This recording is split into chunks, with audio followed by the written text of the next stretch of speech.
जय हिंद दोस्तों, मैं सेबी पंजीकृत सलाहकार नहीं हूं। यह वीडियो केवल शैक्षिक और सूचनात्मक उद्देश्य के लिए बनाई गई है। जब ब्रेकडाउन मिला था रिलायंस पावर में, तभी मैं समझ गया था कि कहीं न कहीं से घूम फिर के कोई न कोई जो है वो निगेटिव खबर आ रही है। ठीक है? और वही खबर आती हुई हम लोगों को यहाँ पे दिख रही है। यहाँ पे देखिए 27 मिनट पहले की, यहाँ पे देखेंगे आप लोग 13 मिनट पहले की, ऊपर के साइड में भी देखोगे यहाँ पे तो 49 मिनट पहले की, मतलब जस्ट अभी-अभी जो है यहाँ पे खबरें निकल के सामने आ रही हैं। क्या टाइटल है? अनिल अंबानी को बड़ा झटका, सेबी ने सेटलमेंट की याचिका जो है खारिज की। मतलब यहाँ पे भी देख तो 65 अरब रुपए की कारपोरेट फंड के दुरुपयोग मामले को निपटाने का प्रयास जो है रोक दिया गया है। अब ये जो मामला है ना, ये बहुत दिक्कत वाला है कंपनी के। और भी यहाँ पे नहीं, केवल और भी देखिए, ये सारी की सारी हेडलाइन सेम टॉपिक पे लिखी गई हैं 2 घंटे पहले की। रिलायंस इंफ्रास्ट्रक्चर को लेकर अनिल अंबानी के समझौते के अनुरोध को खारिज कर दिया गया है। यहाँ पे भारतीय नियामक मतलब सेबी ने रिलायंस इंफ्रा को लेकर जो है अनिल अंबानी की समझौता याचिका जो है वो खारिज कर दी। ये बहुत सारी खबरें लिखी गई हैं यहाँ पे। $700 मिलियन के दुरुपयोग का हवाला देते हुए यह जो है याचिका खारिज की गई है। $700 मिलियन का यह जो है मैटर है। टोटल कह लीजिए लगभग 5,600 करोड़ रुपए का ये टोटल मतलब धन के दुरुपयोग का जो है यहाँ पे मामला है कि मतलब कंपनी के धन का अनिल अंबानी ने या इनके मैनेजमेंट ने दुरुपयोग किया है। जहाँ पे कंपनी के हित में ये सारे पैसे लगाने चाहिए थे रिलायंस इंफ्रा के, लेकिन वो जो है अपने हित में कंपनी का पैसा जो है वो यूज किया गया है, कंपनी के हित में नहीं। क्या है टोटल मैटर? सेबी ने रिलायंस इंफ्रा को लेकर अनिल अंबानी के समझौते के अनुरोध को खारिज कर दिया है। अरबपति मुकेश अंबानी के छोटे भाई अनिल अंबानी पिछले 18 महीने में नियामकों और प्रवर्तन निदेश एजेंसियों के जो है बढ़ती जांच का सामना कर रहे हैं। सेबी ने रिलायंस इंफ्रास्ट्रक्चर के $700 मिलियन के लेन देन को लेकर हुए समझौते के प्रस्ताव को खारिज कर दिया है। नियामक ने इस कदम को कंपनी के फंड का दुरुपयोग बताया है। सेबी का आरोप है कि समूह से जुड़ी कंपनियों में बहुत अधिक धनराशि निवेश किया गया। अनिल अंबानी समूह ने आरोप को जो है स्पष्ट रूप से खंडन किया। अब देखिए, इसमें जो मेन मैटर है ना, ये $700 मिलियन का मैटर है।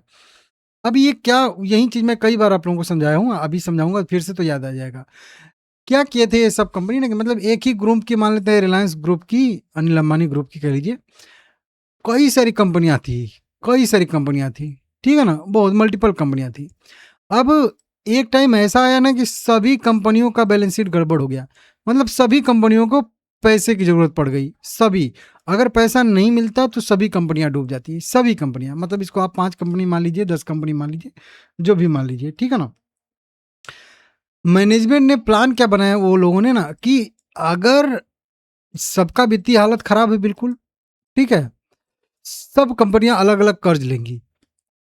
फिर उस कर्ज को नहीं चुका पाएँगी, तो फिर से सब के सब डूबेंगी। तो एक काम करते हैं, किसी एक को बलि का बकरा बना देते हैं। क्या कर देंगे? किसी एक को बलि का बकरा बना देंगे। अब बलि का बकरा मैं क्यों कह रहा हूँ कि किसी एक कंपनी से कहेंगे कि वो दबा के ऋण ले ले, बहुत ज़्यादा से ज़्यादा कर्ज ले ले, और वो फिर कर्ज लेके अपना कर्ज सब में इन्वेस्टमेंट के नज़रिए से बाँट देगी। अब अगर वो कर्ज कंपनी नहीं भर पाएगी तो केवल एक कंपनी डूबेगी, क्योंकि कर्जा उसी कंपनी ने लिया है। दूसरी कंपनियों में तो इस कंपनी ने निवेश किया है, तो निवेश तो डूब सकता है। अब इसको मैं उदाहरण के तौर पे आप लोगों को समझाता हूँ कैसे। अब देखिए, मान लेते हैं कि ये कितनी कंपनी में बना हूँ, 3 3 6 3 9 9 कंपनी। अब मान लेते हैं कि सभी कंपनियों को 100 करोड़ रुपए की आवश्यकता है, और जो मेन कंपनी है उसको 200 करोड़ रुपए की आवश्यकता है। तो टोटल 1000 करोड़ रुपए की आवश्यकता हो गई।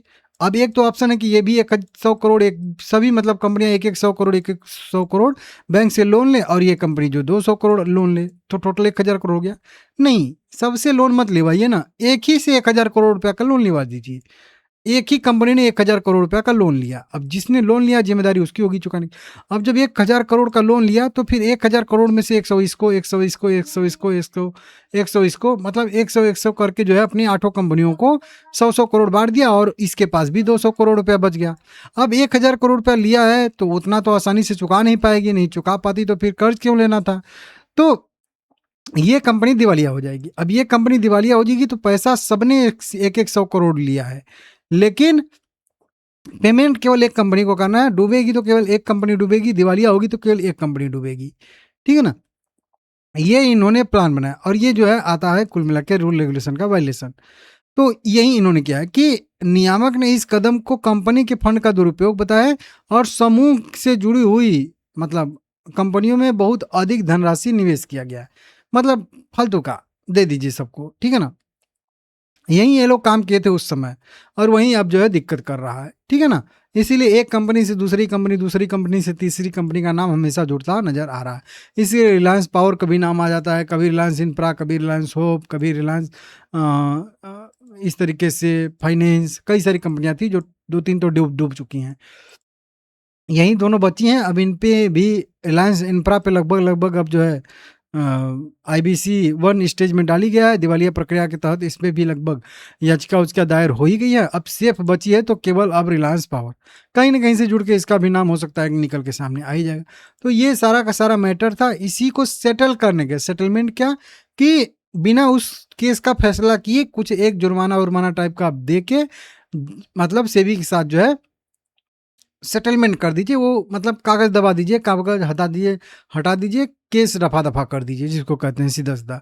तो वो करने के लिए जो है याचिका दायर की गई थी सेबी के पास। सेबी ने उसी याचिका को खारिज कर दिया कि नहीं भई हम सेटलमेंट नहीं करेंगे, जो फ़ैसला है वो आएगा कि आपने गलती किया है, नहीं किया है, उसका जो भी है सज़ा है वो होगा, जो भी फ़ैसला रहेगा वो आएगा, ठीक है ना? सेटलमेंट नहीं करेंगे, कुल मिला के सेबी ने ये सीधा-सीधा कह दिया है, ठीक है ना?